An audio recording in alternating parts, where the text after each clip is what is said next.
Bible says, train up a child in the ways he should follow, so that when he grows up, they will never depart from it.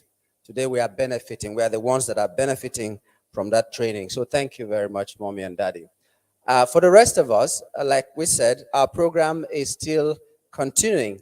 From this moment, we are going to go into the second session. And I'd like to just briefly introduce the person who is going to moderate that session for us here today.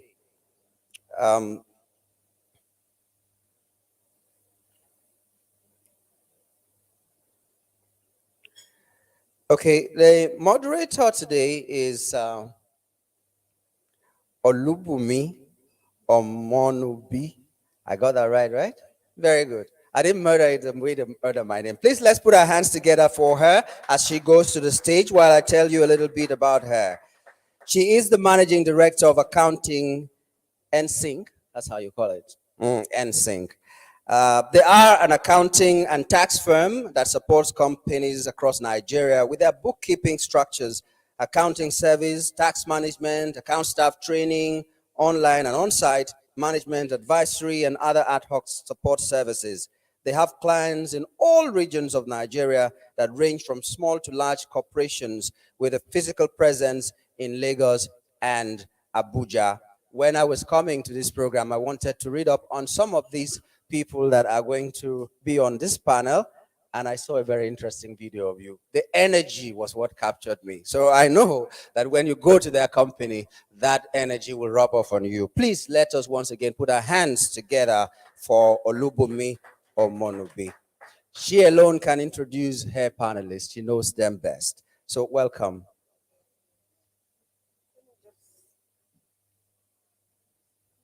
Thank you so much.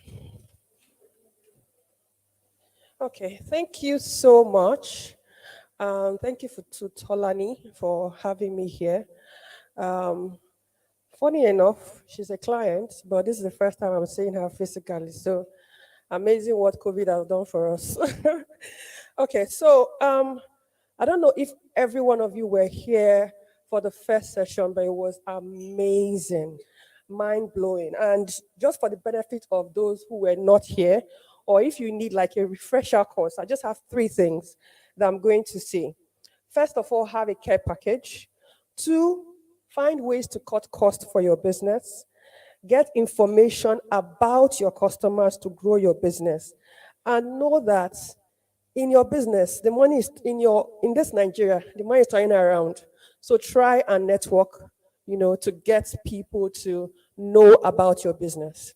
So we'll be going to the next session. And the next session is titled, let me read exactly as it is. Okay.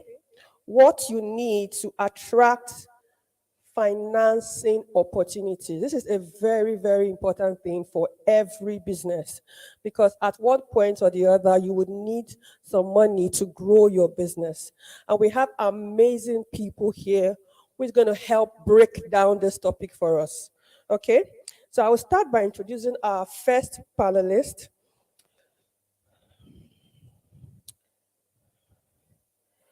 With over 11 years of experience in the fintech industry, our first panelist has a wealth of knowledge to share on building relationships with executive business partners and leading effective business development strategies. He is currently the co-founder and CEO of BlackCopper, a fintech startup that provides financial and business support to small and medium-sized businesses. Please welcome for me, Muyiwa Faulkner. Please, clap for him well so I can talk well for you guys. Okay, thank you so much. Our next speaker is the head of marketing at Payhippo, a seasoned marketing, communication, growth, and sales professional with over 5 years of experience. Payhippo provides loans to small businesses in Africa in under 3 hours. Amazing. Please give Payhippo the clap. Growing 30% month on month, They have a 97% repayment rate in Nigeria. Amazing.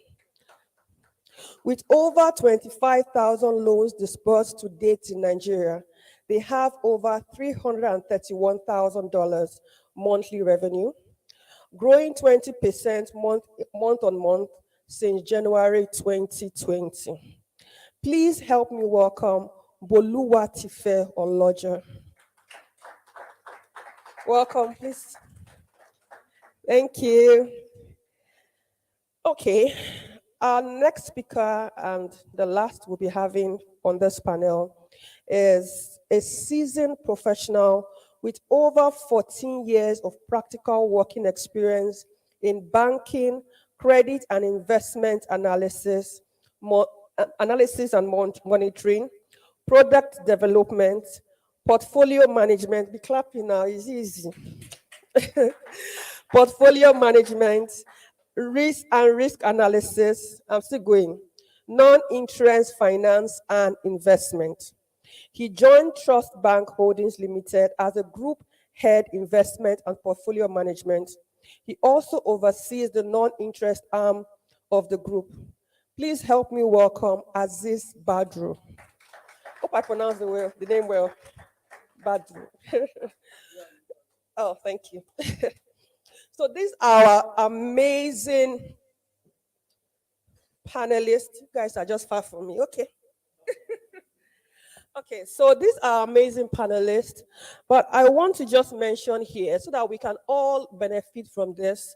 If you have your phone on ring, please put it on silent and take notes. See, you saw what I was reading, the amazing speakers. So try and suck as much as possible from these ones. We're going to be having some questions for them. And after that, we'll have a 15 minutes time where we would have questions from the audience. So as we go along, just be noting your questions. Maybe towards the end of the question session, I'm going to remind you to get your questions ready. Okay? So I'm going to start with, who do I start with? That's a runaway answer. For that, I'm starting with Muyiwa. Is it okay to call you Muyiwa? Okay. As a startup founder, what steps did you take to make your company investor ready?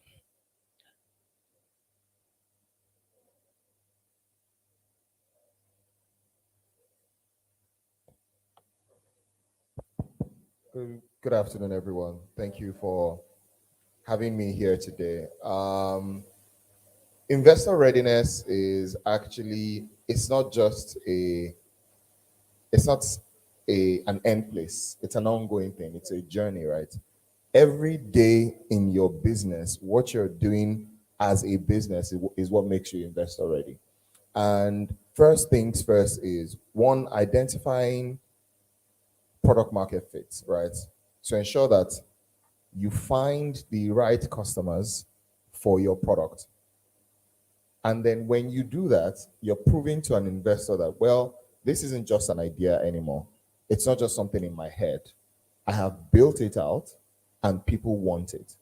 That is usually the first signal to investors like, okay, people actually want this product. Okay, well, yeah, so maybe we should have a conversation about it, right? Second thing would then be your processes, right? Your processes within your business. How do you do 1, 2, 3, 4 things? What are the steps to do it? Are these things continuous in process? Can this thing do without you, right? I think the third thing is documentation. Documentation is very important. So you're documenting your expenses, you're documenting your revenues. I mean, I'm looking at it from I'm starting out today. It's just me. I don't have an accountant. I don't have any of those things. Simple paper and pen, right? Expenses, as the expenses are coming, you're documenting them. As you're selling, you're documenting your revenues as well. And you're track. So I think that more than half of business is monitoring, right? And there's no way you monitor without tracking or without documenting, right? So you document these things, and then you put in proper processes like I explained. Now you looking for investors is like getting into a marriage, right? And you go through different phases when you're supposedly getting married. You meet someone, you go on a few dates, you officially become boyfriend and girlfriend, whatever that is called now. Then you say there's some people say courting after boyfriend and girlfriend. You now get to that. That's the one that you've gone to the person's house to say, oh, I want to marry this girl, something like that. Then you eventually marry. It's the same thing, right? So as the investors are reviewing you, you're also reviewing the investors, because it's not all investors that are good for you. It's not all investors that are meant for your type of business, because it's very important that you know the type of investors that you want and what they bring to your business apart from money. So you think about those things and look for similar businesses and similar investors that have invested in those type of businesses. So it makes your conversation easier because they know your business, because they've already invested in similar businesses, maybe in other markets, right? So it's easy to have a conversation with them. On the fintech side where we are, having a data room is very essential. So a data room is where you keep all the information about the company, right, to share with an investor to be able to review you, right? And how that is done is the data room as well is something that you can set up on maybe Google Drive or Microsoft's OneDrive or Dropbox or Box or even Asana, right? So what you want to do is you want to segment all your documentation, financials, products, marketing, sales, legal, and then you put all of that so that you're making the job easier. In fact, you can go as far as writing an investment memo for your investor. So because the investment process as well, so the way I said that, oh, you're going to go through a marriage, right? The girl that you want to marry, somebody usually introduces you, or you run into her somewhere, or you guys went to school together. There's usually a place where you're introduced. Whoever is introducing you wants information about you to introduce you to that girl. That person in this relationship is the investor analyst. Now, so the investment analyst is the one who is going to present your investment to maybe his partner, and then before it goes to an investment committee, right? So this guy comes and says, well, I want to see this data room. He sees your data room. Then you have if you've done an investment memo already, you've done like 40% of the guy's job. So the guy just looks at your investment memo and he says, oh, okay. And there are a number of things that are important to check in an investment memo. It's almost like a proposal, right? And then the guy sees that, he makes his job easier, and then he fine-tunes that, and then it's easy for him to present. So making yourself investor ready it's an ongoing thing. Raising investment for a business is an ongoing thing. And I always say that it's not, and there are different types of investments, right? There's private equity, there's venture capital, there's angels, there's revenue, which is the most important. And it's not every business that requires you raising investor capital or investments, right? There is private equity, which a lot of Nigerians are very much more familiar with than venture capital. If people in my space understand when you say that, oh, private equity guys, they don't, their model is different from our model. So being investor ready is about how you run your business every day, how you document your processes, how you've set up or incorporated your business. Are you incorporating in Nigeria? Are you incorporating in the US? Are you incorporating in the UK, in Malaysia?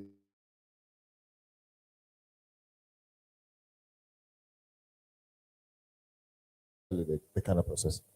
Fantastic. Well done. Please, a round of applause. Amazing information. And if there's anything you should take out of this is not every investor is good for your business, right? As someone who also works with a number of SMEs, there are some proposals I've seen and I said, don't take it. And it's kind of hard for the business owner to say, oh, I need the money. But that relationship you are going to might actually end your company. So it's very important. And also get structure. I don't know. It's not when you need the money that you start trying to, cut and paste. You have to know that you need structure in your business. Your documentation. Nigerian businesses, I don't know what's happening. Why don't we keep information? We only keep what we have sold. We don't keep the expenses. It's just the money that you have made. What about the money you have spent? That's also very important. Okay. So we need to have structure and we need to document every single thing. Even if it's 2,000 naira, you just took Uber, document it. If you spend money from your own personal account, document it, right? Thank you so much, Muyiwa. So the next question to our only lady in the in the team. So what are the factors that are considered that you can consider when evaluating an SME loan application?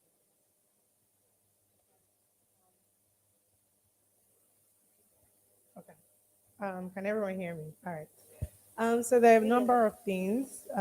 So before we can give you a loan, or before you are even like eligible for a loan as a business, you need to have been in business for a certain number of months. I don't know how long, like banks or other financial institutions, but for us, 3 months. You need to have an active bank statement for 3 months. So not that you registered the business 3 months ago. No, your business needs to have been active for 3 months from whenever, whether it's the day you registered or the day you made your first sale. You need to have 3 months documentation ready to present to us. Another thing we consider is your creditworthiness. So are you owing another institution, whether it's on your BVN from a long time ago, or maybe you took 10K from pay later one time, you never paid back. It's somewhere on the on the system, and we're going to see it. And we're not going to give you money because we know that you're owing somebody else. And many cases, when you even repay the loan, or like if we find out that you just repaid the money because of us, because most times when people are in that list, they're like, "Oh, I've actually repaid. I'm just still on their platform. Let me get you a letter of non-indebtedness." But in most cases, actually, it's people that never paid the money. They never bothered to until they needed money from somewhere else. So that tells us that they're going to owe us, and then when they need money from somewhere else is where we're likely to see our money. So that gives us a behavioral pattern. And these credit bureaus are becoming smarter. So some of them give you trends and tracks of customers. For example, like this is how long they took money from Sterling Bank before they repaid it. Like so, because sometimes when you've even cleared the loan, so far you've been reported, we can still see the data, so we can see performing, and then we see trends of how long it took you to repay, or from and things like that. So that helps us understand the kind of person you are. We also value documentation, which is something that is like such a big problem, right? Some people don't know their turnover. We need your turnover. So sometimes when we call you, we don't even need your bank statement first. We just need to tell us or have an idea of what your turnover is. And most people don't know the difference between like revenue and profit, and which one is their money and which one is not. But luckily, because we deal with a lot of diverse businesses, we do a lot of POS or money point agents and things like that. We do a lot of people that are doing like selling aluminium. Like people do all types of businesses. So we realize that it's by industry. Some of the industries that really know the in depth of what their profit is like telecom business. That's a very popular industry, especially when you're in the lending business, because they're the people that sell your SIMs to you. They're people that register SIMs. They work with MTN. They get the recharge card, generate codes, and sell it. So they're one of like the biggest players, but their business is not is a 30-day circle business or a 60-day circle business. So they need short-term loans to support their business when they either buy in bulk from the MTNs or the Airtels, and then depending when they get their money back, because most of them function as wholesalers. So that's like one of the businesses I can say in like across that is not like a proper startup or anything, that they document properly because they're working with big organizations like MTN. So I feel like businesses tend to be more serious with their documentation where they have clients or suppliers that require that from them. So some people that supply to FMCGs, like for example, agricultural business, if their back end is supplying to the Unilevers and the P&Gs and whatever, they also have documentation. So I feel like documentation is not ingrained in businesses. Like most people just see one Instagram seminar, start a business, or they have bad luck getting into school, they start a business. Like they don't have like any proper idea of what it's like or what they should be doing. So when they now need like things to grow their business further, there's no documentation. Like what you were saying about expenses.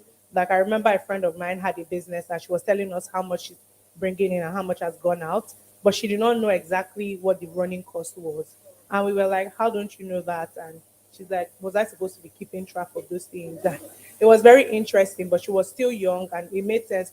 We're at a place where we could fix it, but we realized now that we're dealing with people that they're much older, their business, they say, "I've been in business for 15 years. Okay, what's your turnover?" They don't know. right? What's your operating cost? Oh, okay, I have 4 people, we pay them this. So how much you pay for rent? How much you pay for that? And then they don't have the answers to these questions. So I find that that's something that is very important because even from the first conversation, you know whether or not this person is eligible. So you don't waste their time through the application process. Wow, amazing. Please tell me that was not an eye opener for you.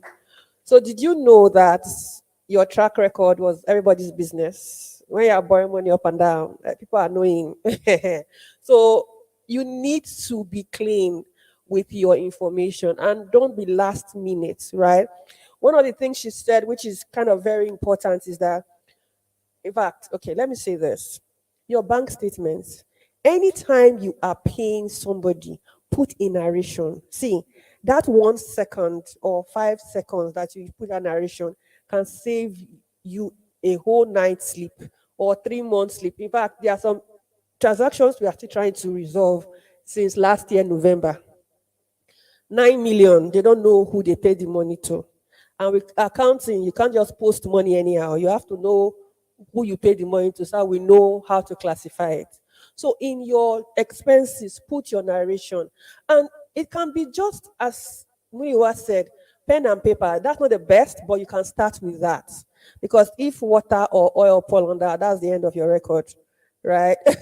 So at least, okay, put Excel sheet, put a note in your phone. People have phones these days that are smart. Use the smartphones to get those records, right? And job that Payhippo is doing to be able to give you loans within 3 hours. That's just amazing. But you would not get that money if you don't have your record. So know your details. One thing I always say, yes, you might not be able to afford an accountant for every month. Can you afford for every quarter? If you cannot afford, get training, basic training to help you keep that record so that you do not lose opportunities. Thank you so much. Thank you so much. So I'm going to have the next question for Mr. Azeez. Can you discuss the key financial metrics and data investors typically look for in businesses you want to finance? Okay, Should I go again or you understand it? I think it's better. Okay. Thank you very much, and good afternoon, everyone. So, we are looking at 3 scenarios. You can actually classify virtually everybody into 3 scenarios. Either you are service provider, manufacturer, or you are involved in trading. So, and our focus here is on SME. By CBN classification, SME means you are doing business above with assets of between 5 million to 500 million. And you have an employee of minimum of 11. Most of us may not, there are some people, that means there is no focus on SME, there is no focus for micro. But there is no way you will discuss SME if you leave out micro. You will have left a huge chunk of the. So when you start discussing, I will first of all, because my colleagues or my colleague or panelists, they've actually touched on the salient futures. We're looking at key financial ratios. These financial ratios are common with people that keep proper documentation. So data, if you don't have, for SMEs these days, are largely unstructured. And the moment you are unstructured, the problem we had, or we have as of now, is that people don't keep records. We are unable to separate between personal runs and business. That's why you see a promoter sending his own personal account for business transaction. Then what Muyiwa said about keeping record becomes very difficult. Then the accountant will request, okay, I want to if you can't afford maybe a month to have your accountant employed, okay, on a quarterly basis, try as much as possible to have someone review your process, not because of anything. It's for you to even understand where you stand financially. Because what's the essence of financial ratio? Is to judge your financial strength. So an investor, if you are not a startup, an investor is looking at one thing, two things. What is your historical performance? And what is your financial projection? If you historical performance, now, since we will deal largely we're dealing largely with unstructured guys, so we will not go into, I will not be telling you about profitability, leverage, and all that. No, but there are some basic ratios that you and I must know, even if you are a sole enterprise. The first is cash flow to debit ratio. Does this mean? This, my panelists have actually talked on it. You see, understanding who do I go to get loan, getting to the right investor or financier. If you are SME, there are some financial institutions that are not open for SMEs. You go to them, you will not meet their criteria. You will always get no. And it will be as though your business is not even up for anything. You will be dejected. You go to bank A tier 1 bank, you are likely, they don't have your time. You go to tier 2 bank, they will sluggishly set rigid criteria for you because they don't have the time to take time to look at each, to analyze your business in distinction because they don't have time. Well, there are some set of financial institutions that are built specifically for micro. I call them MSME, micro, small, medium, because the moment you do SME, I'll be talking about people that will look for 20, 30 million till around a billion. But we are talking about people that want to start their business with something. Within 3 hours known, 2 hours known, obviously you will be benchmarked with a certain criteria, which is robotic. Do you understand?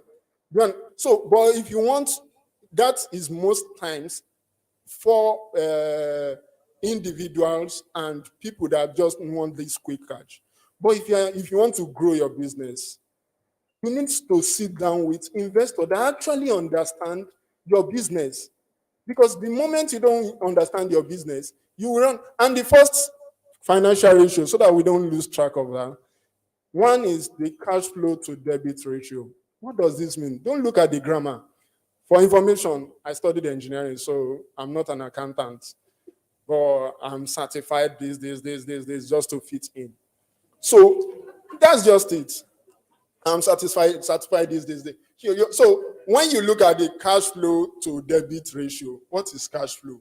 Someone told me when I started my career, and we're like, please provide cash flow. The guy said, if I have cash flow, will I come to you? I was like, that if I have cash flow, will I come to you? So what are we talking about? Technically, it is called cash flow to debit. What they are trying to get is your available profit that can service your debt. Most of us, what we look out for is, revenue. I'm making 50 million, so I can pay 5 million, I can pay 10 million. No, you can't. No. Because your profit is micro. Most of the business we do, can you actually identify your net profit? If your net profit over a given period is higher than your loan repayment, forget you are working for the financial institution. We'll be shying because we'll get our money. But how is that what financial institutions are set up for? To be frank, we that we are set up as financial institutions have the most delighting thing you can give to us is for you to pay back and come back. The moment I have a bad loan, a customer that is not paying, I will use good money to do what? To service a bad money. So I'll use profit I've made from ABC to clear your own debt because you have refused to return my money. Do you understand? So first thing first, make sure what I look out for when they come to ratio and we are talking with MSMEs, I'll tell you, what is your profit? Can you identify, okay, if I sell, I talked about trading, service, and manufacturing. most people fall under trading and services. Is it that you are selling something or you are providing logistics, some a service or some a very little portion falls under manufacturing. So let's focus on trading and servicing. On trading, look at if I buy this thing and I'm selling it for this cost. Don't look at the net at the gross margin. That is the direct selling cost price, selling price minus cost price. Don't look at that alone. You are going to pay other bills. People don't look at that. They will just look, I'm buying this book, 100K. I'll buy 100 pieces of it and I'll sell it at 50 or 70K. Oh, I've made 30K. So they start spending from day one. You know, he has calculated what he will get. The first thing, maybe he's using a bike before. The next thing is, can I get a loan to buy a car? You'll be like, what's your focus? Are you building business or you are? So the first thing you look out for is your cash flow. Your available net. When we say cash flow now, I mean net profit plus your, I don't want to bring depreciation. Your net profit, let me not complicate matter. Net profit divided by your debt. So your net profit over 1 month, because most of us, we pay loans over a month or thereabout, over 1 month, divided by your repayment for that month.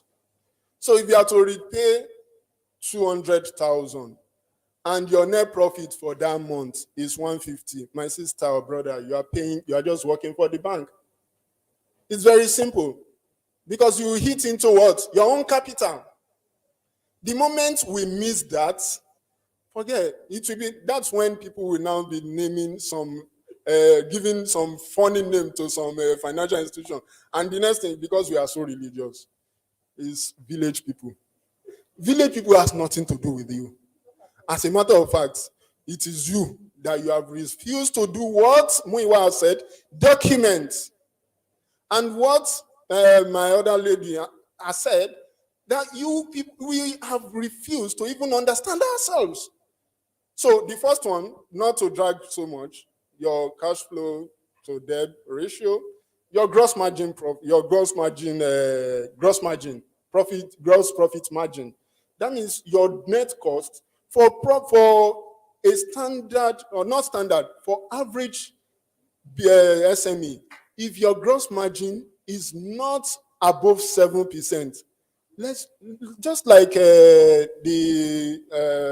Halisi said, if you know you are doing a business, I'm a fan of, yes, keep knocking, but it's better to drop and look for something else. It is not a do or die affair. Nigeria is so vast that we have a lot of things you can actually do your big. So if I'm selling this and I'm not getting away, please, charcoal is there. Just sell charcoal. This other business. Is there any business? There are 1,001 businesses that you can do and you make. But if your desire and you are so much, you are so sure of this project, first of all, understand it will I return in the year 1, year 2, year 3, so that you are not putting yourself under unnecessary pressure. There are some businesses that will not bring anything until maybe the 5th year. And that's why he talked about equity, funding, venture capital, and all that. There are some business in the early days is go and sleep. So if you take loan for that type of business, definitely you will get into a problem. The business is not the one having problem, but both the financier, the boyfriend and the girlfriend that you mentioned, they are the one having problem. Exactly. That's so very true. Thank you very much. Thank you very, very much. Amazing. So please focus on your numbers. One thing that has cut across everything that they said, focus on your numbers. Keep your records. Because see, you are praying every day that God should open door for you. When God open the door, don't use your hand to close it and use padlock to lock it. Okay. It's true because exactly. You wouldn't even know. So it's good that we understand, right? That these are things that we need to be mindful of. Okay. So I think considering time, let's just take one round of questions again, and then we would round up. So please start getting your questions, and after this next set of questions, we would have questions from the audience. Okay, so Muyiwa, please tell us about your fundraising experience, the challenges you faced, and how you overcame them, and the lessons you have learned. Three in one, but yeah. My fundraising experience. That's it's an ongoing thing. Yeah, we're still raising. We're always raising. And it's because, again, as you can see, I'm not a white kid, so I don't have white privilege, right? There's certain things and certain places you go in the world if you're white, right? And you say, "Oh, my name is Bruce. I'm trying to do this thing in Africa. I'm a graduate of Stanford. We've built an AI to do 1, 2, 3, 4. I'm looking to raise $5 million." People go, "Okay, 500, 500, 500," and people will give you money right there. But as a black man, right, some guy that grew up in Ijebu said he has built an AI to be doing something. Baba, you have to prove that AI, you know. So it's much tougher. And the terrain that we're in now, fundraising is probably the most difficult period right now because of the delayed effect of COVID that's happening on economies around the world, that's now leading to some sort of recessions. Failed companies like the FTXs of this world, where a lot of funds have gone into, that is now affecting everyone. But generally, I think one of the things that I've learned the most is the fact that for every day that you still have a paying customer, you're going to survive another day, right? So don't always focus, which is some of the problems that people in my space, people in fintech, you come out because, oh, everyone can raise money these days. You think you can just go and raise money. You forget about the actual primaries of what a business should be, right? Is a business is set up to make money. It's not a charity, right? Even if the model is that you're not going to make money now, you're going to make money in 3 years, there has to be a clear path to it. So what I have learned in my journey now, because we're raising money at the most difficult period, what we've learned is you have to have a defensive approach to your fundraise, which is whether I raise money or not, my business will survive first, right? And how to do that is to get customers. So long as customers are paying you, you have a product that people are buying. Whether you're able to raise the money now, you would eventually raise it. But first, the business must survive. And it is when you, so there's this theory around how tough times creates strong people. Strong people breed weak people. Weak people bring back the tough times, and tough times again bring. So it's the same thing in business. So it's a cycle. So we're in a tough time now. Businesses that survive the next 2, 3 years are going to be really strong. But what then happens is they become so strong, the people that didn't know about the tough times will join the company and think that, oh yeah, these are it is, and then you can just stand in front of somebody and raise money, and everything goes bad again, and we go back. That's what always happens, and that's why recessions happen all the time. So I think, and I've also learned that, more importantly, fundraising is about storytelling. Fundraising is about storytelling. You have to tell a story of problem, solution, traction, right? So I've discovered this humongous problem, and I know why nobody else has solved it. Now I have solved it, and these are the number of people I'm solving it for.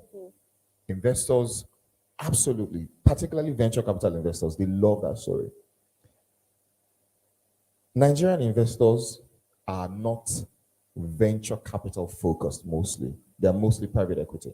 Yeah. Their model of business is traditional. You have a balance sheet, you have assets, there's the cost liabilities and equity. And The moment you kick off your business in a 24-month window, they need to see an indication that that money is going to come back and how quickly it can come back. With venture capital, it's quite different. Venture capital can focus on, you know what, forget about making money for the next 5 years. We just want you to drive customer acquisition. If you drive customer acquisition, this is what's valuation, because they are selling a valuation.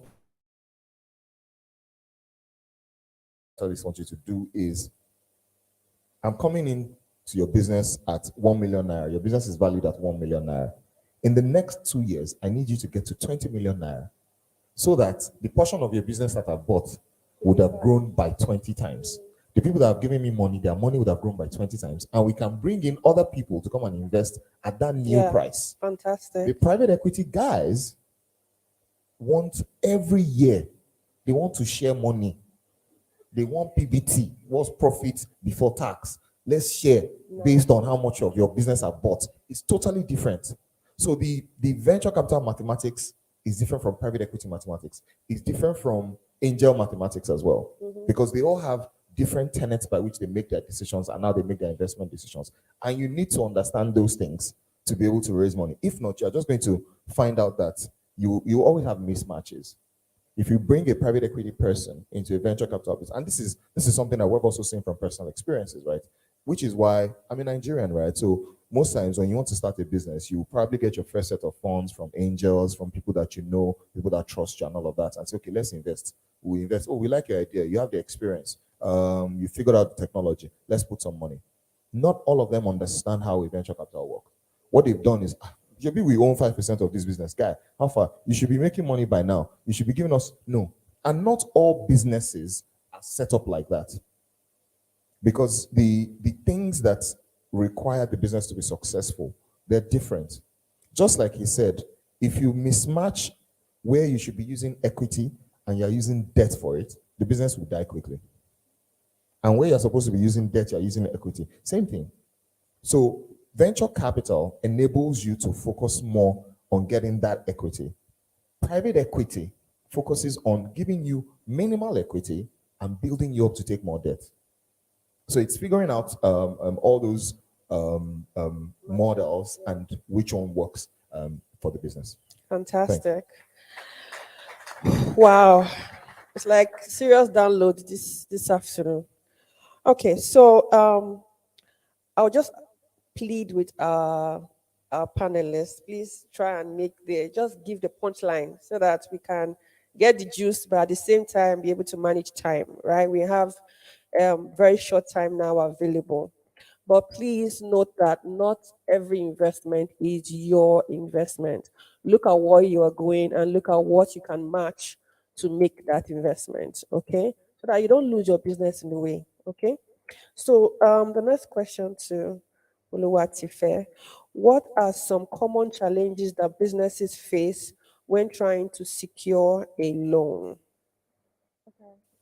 So obviously, the general standard banking loans, collateral. So most people don't have the kind of collateral for the type of money that they need. And I think some institutions, they make your business the collateral. Like basically, if you fail to give back the loan, like they basically own your business. Some in this Nigeria, they do that. So some businesses actually, banking facilities or like institutions or financial institutions actually do that. So I think that's a big challenge for SMEs. Another thing is SMEs, well, because it's MSMEs most times, they don't understand the concept of having money to be able to take a loan, which is what he said something about if I have cash flow, why am I coming to meet you? But really, we need to be sure that you can make the money that would require you to pay back, which is why we need your business to be active in your transactions. Most people don't have the business transactions to show because they don't plan ahead to take loans. So they start businesses and see that, okay, if I spend 100K, I can make 150K. So let me go and borrow 1 million naira, so I'll make 1.5 million. But you don't have anything to show for that makes you, deserve the money or makes your business like qualify for the loan. So your business doesn't qualify because we can't really sign off based on your history or your business strengths. So that's one major challenge. And I think another thing is we require CSE and things like that. some people don't sign up like that because it's not really a requirement. I don't know how it is in other countries, but in Nigeria, you can start selling something and nobody is going to come and investigate you. I don't know, maybe in Jordan, if you open a business, the government will start looking for you. Why are you selling things to people without approval or without sign up? I don't know. And I don't know that's ideally how it should be. But in Nigeria, we have that free range where you can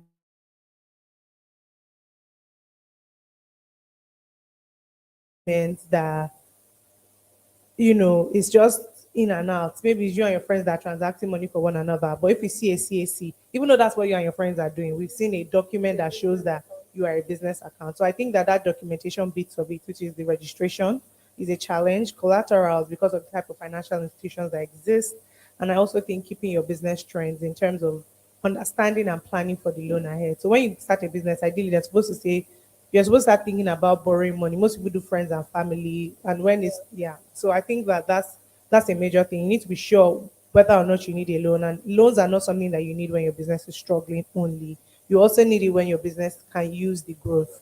So, and that's the kind of loans that people like Payhippo are able to support, just because of how risky the business is, and that's how we were managing to keep our repayment rate so high, because we only support people that we can see that their business is doing well and they have a trend and they're able to repay. Great, great, great, great. I hope you guys are picking up this information.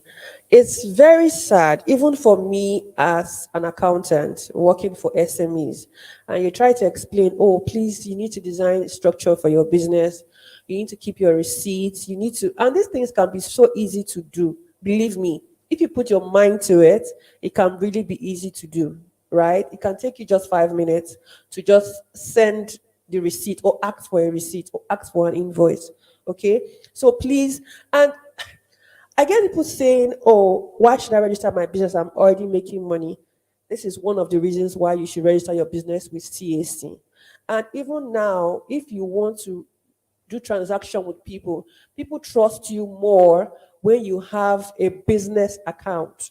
When you give a personal account, they don't trust you unless you give it increases your trust factor, like what Tolani said, right? It improves your trust factor. Okay, so let's have the last question for Mr. Azeez. How does your company evaluate and mitigate risk associated with loaning and SME? Okay, thank you very much. Listen, to mitigate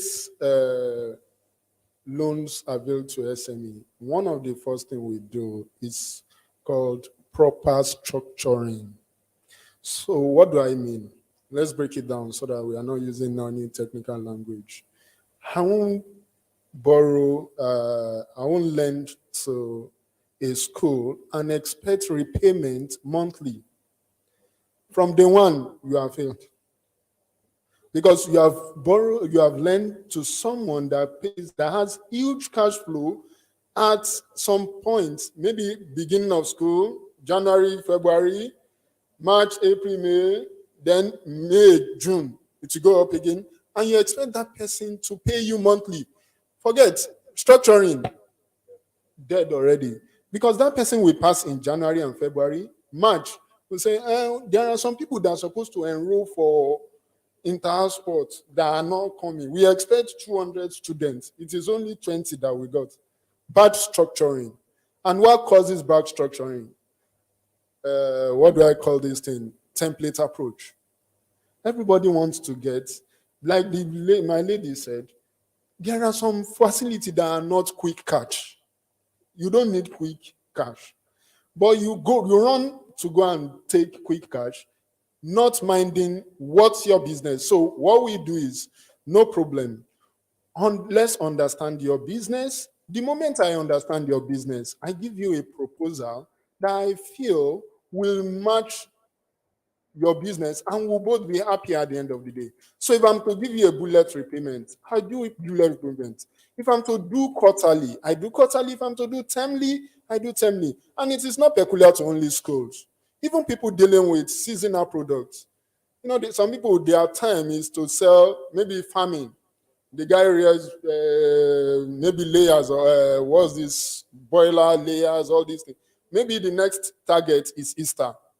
You now give that person loan to finance feed. How will he sell feed? You can't sell until Easter. It's not that he won't be selling. He will be selling in piecemeal, but that huge cash that will repay you is at the next repayment.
We were expecting someone to drive, to ride Okada. We were looking, we didn't see. He said, I'm coming. We saw Sienna coming. He said, it's not this guy. When the guy passed beside, we were like, ah. He said, I just borrowed a portion of it. My profits, the profit that I will make on this bed, I will return your money. How can you borrow capital? You don't understand. So skin in the game, you must make sure the client or the customer has a significant stake, and you don't finance everything. We don't finance everything. It's because, except when you are doing a capital project that we so much believe that this is capital intensive and we can take you through the journey. And we do what we call tranches, disbursements in tranches. So I won't release all the money to you. If I'd applied that sense that I apply to other people's business in my own, I won't have fallen into that. So those are the things. I would like to stop here so that we can entertain more questions. Thank you. Thank you so much. Aren't our panelists amazing? Please tell me you have not gotten anything like truckload of things. Please round of applause for them again. So before we start questions, you're going to handle the questions, right? Okay, before we handle the questions, I want to say this, okay? I believe most of us here own a business, want to start a business, or already full neck deep into a business. So please, whatever you've taken here today, don't just hear it and feel, oh, that's a good, wonderful session, and then you don't apply it. The application is what turns your business around, right? If you don't take anything home today, please, from today, start keeping your records, have structure for your business, and plan for funding. It won't just happen, oh, I need money, then tomorrow you're looking for it. You have to plan for it. Okay, so do we have questions?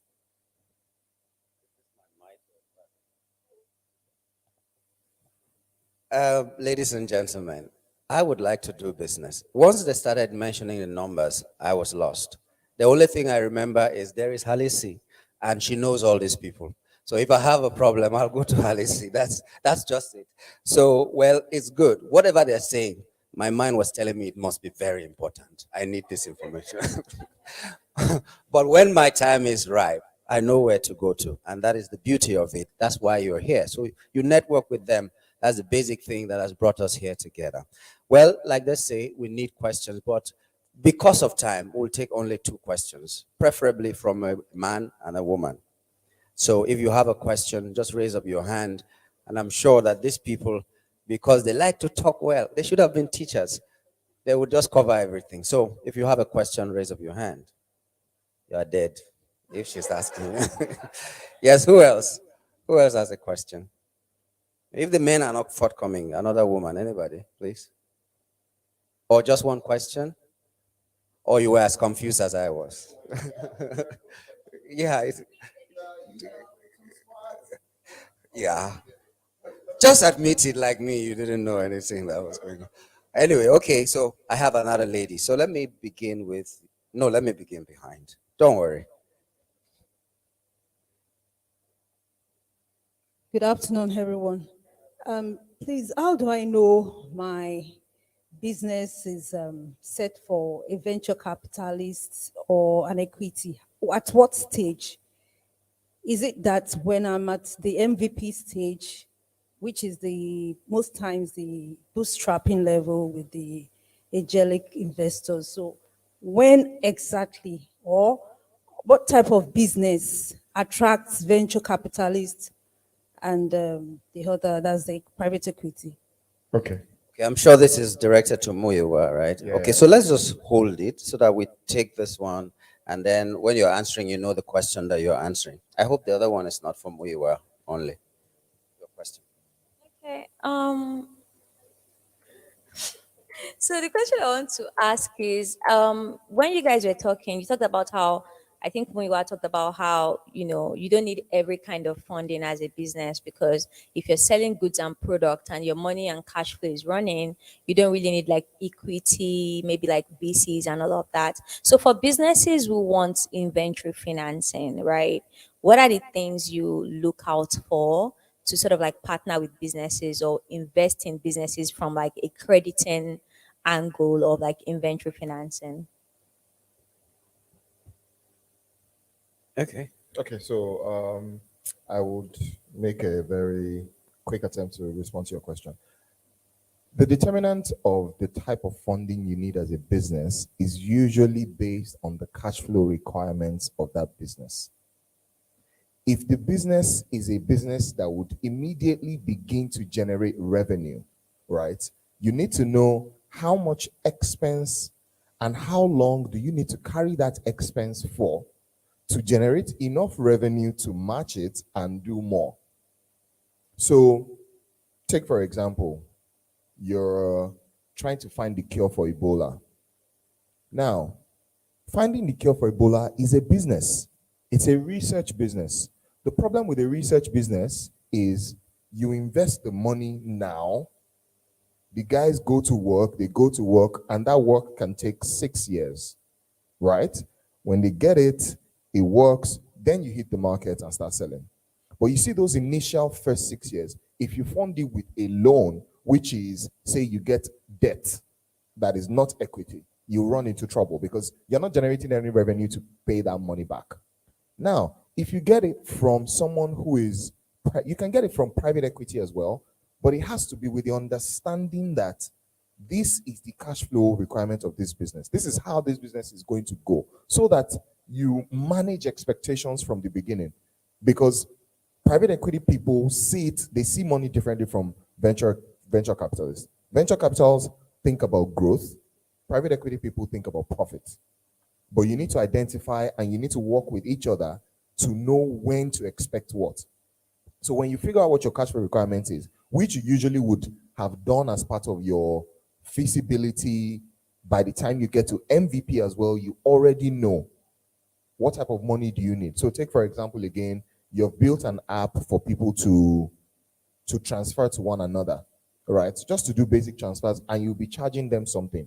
You need an initial capital to build the app, set up the team, support, before you start doing transfers. And when you start today, in your projections as well, you need to say that month 1, we're projecting 10, month 2, 20, month 3, 50, month 4, 100, right?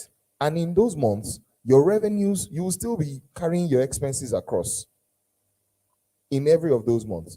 So what determines whether you should talk to a VC versus talk to a private equity versus get a loan is going to be how that revenue is going to be coming. So really, it's about what the cash flow requirement is to be able to determine what type of funding you require.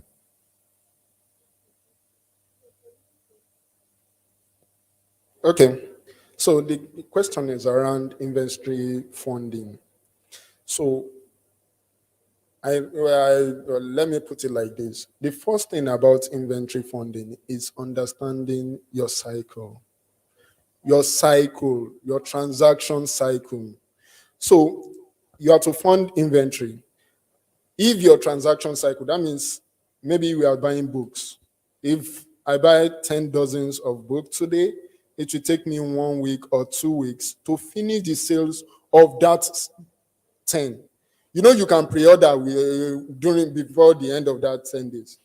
However, if you take a loan that you will now you will be repaying weekly, you know, you will have repaid the profit that you will get in the second week using capital. You will still make your profit, but you have used part of your capital. So the first thing you look out for is to understand a typical cycle. It doesn't mean there won't be reorder. It will intercept or overlap, as the case may be. However, you must know the one capital. We call it cash conversion cycle.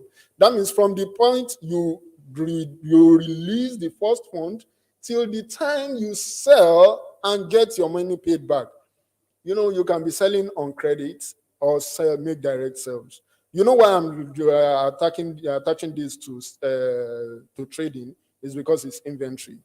So once you are able to understand that line, and that's where the typical market women gets it wrong.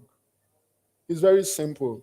Their trade cycle is usually 2 weeks or thereabout. But because they make everyday sales, they are in their mind, I make 25K, so I should be able to be repaying this person 5K. Whereas the guy, you are not making 5K per day as profit. The moment you miss that, it's panacea for it's a matter of time before your capital will wipe up. Because most times we don't know when to stop spending, because documentation. You don't know whether you are spending profit. You will see someone is going home after the day sales. You want to buy 1 carton of beer, 1 carton of Indomie, 1 carton of this from the same capital, not minding that those costs are not from your own purse. It's from the business. You buy your domestic inside your business, you will run into problem. So back to your question. First of all, understand the cash conversion cycle, which is in simple terms, when you purchase and when the money comes back. That is what will inform you one thing, what to agree with your financier. If you are to agree on monthly basis, good. There are some sales that will take over 1 month, 2 months for you to finish the initial goods. Don't make the mistake of going back to 1 month. You will eventually shut yourself, because you will think you are overlapping. Your sales are overlapping. They are not. Because by the time you are making your loan repayment, you're actually using part of the capital. When the profit is not yet. Dangote said something that was so interesting to me. He said, the problem with Africa SME is that we hit part of our profit. Future profits. People will say, God, borrow me 1,000 or 1,000 from my future money. We do that in our business. We have not made the money, but because you've seen turnovers, the next thing is, I can't be working again. This stress is much. Let me just buy one small Toyota Corolla. Where do you see a small Toyota Corolla? So understand your cash conversion cycle. Ensure it matches your loan repayment. Yes, you are going to use debt. You can't use equity, except when you have someone, if you are able to build very good financial model. Because the equity guys, you know what they do? Debt, you can look at it and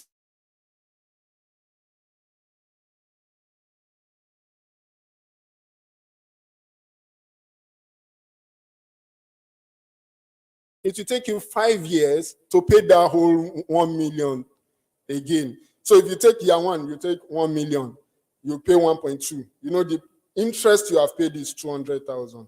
It will take you 5 years. But the venture capital guy, very smart guy, he knows your system, your business will grow. He has seen something that you are not mindful of. When you were speaking, maybe you are an orator like Tolani and you can speak very well. And this person will not necessarily grow, what's this thing called? Profit. But this person will have larger customer base. And what he's looking for is his ability to tell someone over there that I have someone that has capital customer base of 1 million people you can reach. So marketing, they are not marketing your direct products. They are marketing the indirect products you are not seeing. And at the end of the day, they will profit more than you. It's so sure. Is it good? Yes, it's a win-win situation. I make profits, you make the other one. I'm not even saying it. So that's just it. Thank you very much. Okay, sorry, I'm going to just 1 second say this, right? Just to make things very easy for us. There are 3 things you need to think about before you know your profits. The first thing is your sale. So sale is not the money coming into your bank account. Sale is the money you are making for your business. So if, for example, you are into selling of shoes, the money which you have made from selling shoes is your sale. If, for example, you think that, oh, my AC is too old, I want to sell it, you are not into selling AC. So that money that you have made from selling your AC is not your sale. So that's sale. The second thing you want to think about is your direct expenses. So the expenses that you need to spend to be able to make the sales. So if you are selling shoes, what do you need to buy to be able to sell shoes? So you need to buy the shoe, or you need to buy leather to make the shoe. You need to buy glue. You need to buy your packaging. Those are direct expenses. Okay. The third thing you need to think about is your operating expenses. Your operating expenses do not necessarily have to do whether you make a sale or not. So something like your rent, your salaries, your internet. So whether you make sale or not, you will pay salary. You pay for your rent. You pay for your utilities. So those kinds of expenses, I think you should be looking at how you can control. You cannot control the direct cost, like so much, but you can control your indirect cost, which is your operating cost. How many staff do you think your business can afford? How much internet do you think you can spend? So all those things are things that you need to think about before you get to your net profit. So don't see money into your bank account and say, oh, I've made it. No, just maybe 1% of that money is actually your profit, which is actually what you have. So please don't go and get money from a loan or something and then think that you are made. Think of those 3 things and then you get your net profit. Thank you. Thank you so much. Like I said, you get confused, you think Halisi. Think Halisi when the confusion comes. Because I bet you there are still a lot of people in this room that will need guardians when it comes. My question is, when we meet you at your offices, will you be as patient as you are today to attend to us? Now, so did they talk. I won't lie, it's not true. Okay, but the beauty is that today you have met them. So when you get to the office of Muyiwa, for instance, you just say, we met at Halisi's business seminar. There will be something that will click, Abi. So, so that's the networking we're talking about. So before they leave this place, make sure that, leave them alone. Meet Halisi. They will take you to them if you need to get to them. But we'd like to say a very big thank you to you guys for coming. But you're not leaving the stage now because we'll have Tolani come give us a vote of thanks, come give some appreciation to you, and then take a photograph with you. And before you leave, I know that once in a while I'll have some programs with you. In my program, I have a program I run. So I'll call one of you individually to come. I also captured them when they were on stage. to come talk to the people. We need to know these things. A lot of these things, we don't know them. And I'm glad that we can borrow money anyhow, not to marry second wife though, but we can borrow money. Thank you so much, ladies and gentlemen, for coming. So, Tolani, please, CEO Halisi Consults.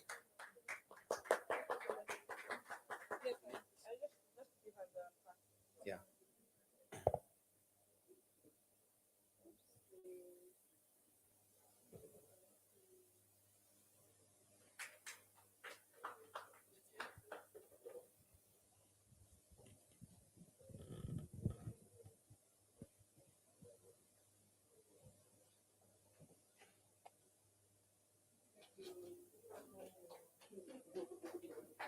World Cup. They just won World Cup. Thank you.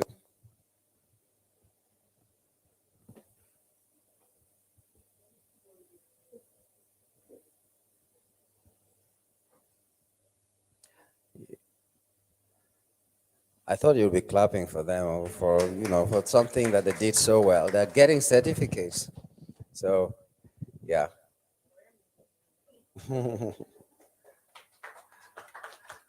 Beautiful. Okay, you'll take a group photograph, right? Please, group photograph with them. Yes, please.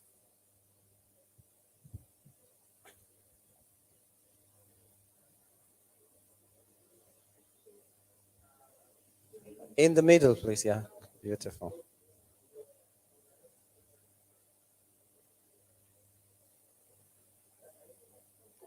I was wondering the same thing.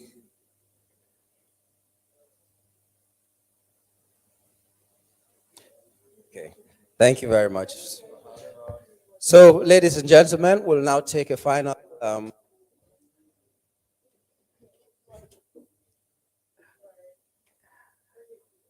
Yeah, we'll now take a final word from the convener of this great event, in the person of Tolani Thompson Allison. Thomas. See, don't worry, don't worry. Yeah. Wait a minute. 5 people have asked me whether I'm from Nigeria. I'm from Nigeria. I'm from Nigeria. I come from Cross River State. Now dead and born me. They raised me for village. I'm from Nigeria. All right. Okay. So Tolani, over to you. Thank you so much, Yamgo. First of all, I'd like to say a massive thank you to Yamgo.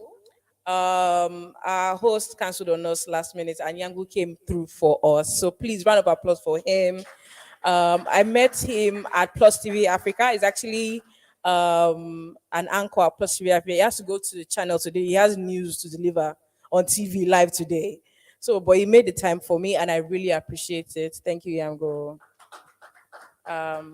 Thank you to all our guests. I came from the beginning and stayed till the end. Please clap for yourselves. I really, really appreciate everyone's presence, everyone that signed up and showed up. Thank you to our moderators, Bumi, Daring. Thank you so much for honoring our invite. Thank you to our panelists, our final panelists, the money panelists. I kept it to the end because I know that people want to hear about money, so they will wait. But thank you so, so much for everything. I believe everyone learned a lot. And yes, we're glad that you're here. Special thank you to my parents again for raising an amazing child.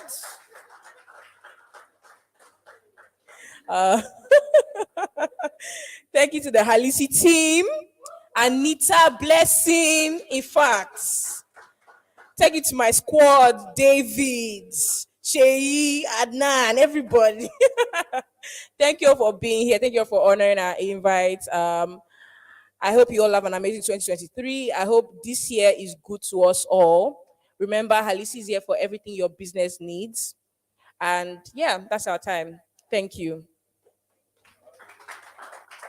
Okay, I was trying to whisper to her. Please, would like to have your comments on the program that we've had here today. So when you go outside there, there'll be people there that will try to ask you some questions or maybe give you some forms to fill, whatever form it might take, but would love to hear your comments so that we know how to do better next time. Thank you very much.